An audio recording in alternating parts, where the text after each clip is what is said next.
સુરત ગ્રામ્ય જિલ્લાના માંડવી પોલીસ સ્ટેશનમાં એક બનાવ બનેલ છે, જે મર્ડરનો બનાવ છે.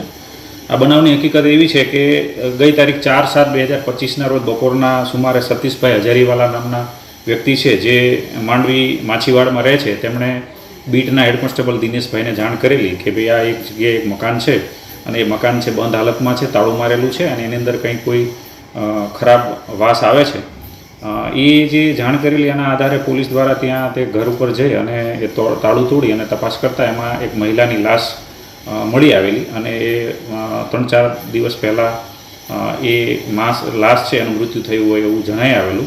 પ્રાથમિક દ્રષ્ટિએ પોલીસ દ્વારા જે લાશનો કબજો મેળવી અને પંચનામું કરી ઇન્ક્વેસ્ટ પંચનામું ભરી અને એનું ફોરેન્સિક પીએમ કરાવતા એનું ગળું દબાવીને મૃત્યુ નિપજાવેલું હોય એવું જણાઈ આવેલું.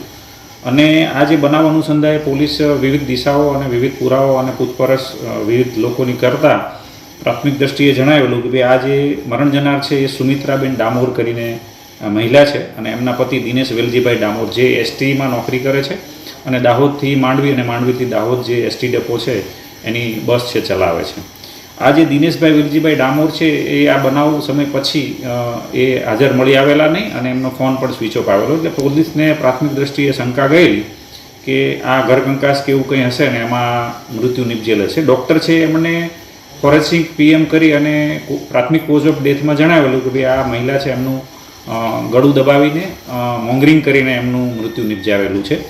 એટલે પોલીસે વિવિધ દિશામાં વિવિધ ટીમો બનાવીને તપાસ કરતાં આ જે દિનેશભાઈ વેલજીભાઈ ડામોર કે જે એમના આજે સુમિત્રાબેન છે મરણ જનાર એમના પતિ છે, એમણે આ જે મહિલા છે એનું એની મહિલાની સાડી જે છે એનાથી એનું ગળું દબાવી અને મોંગરિંગ કરી અને એનું મૃત્યુ નિપજાવેલું હતું. આરોપી જે છે એ અમદાવાદ સિટી પોલીસના રખિયાલ પીઆઈ દ્વારા પકડવામાં આવેલો છે. અહીંથી પોલીસ દ્વારા વિવિધ ટીમ બનાવેલી અને અમદાવાદ પોલીસને જાણ કરવામાં આવેલી. આરોપી હાલ પોલીસ કસ્ટડીની અંદર છે અને એની પૂછપરછ દરમિયાન જણાયેલું કે 2 દિવસ પહેલાં આજે દિનેશભાઈ છે એમના પત્ની સુમિત્રાબેન સાથે જમવાનું બનાવવા બાબતની કોઈ તકરાર થયેલી અને એમાં ઝઘડો થતાં સડન પ્રોવોકેશનમાં એમણે આ જે મહિલા છે એને ગળે ટૂંપો આપીને એનું મૃત્યુ નિપજાવેલું અને તાળું મારીને તે અહીંથી નાસી ગયેલા.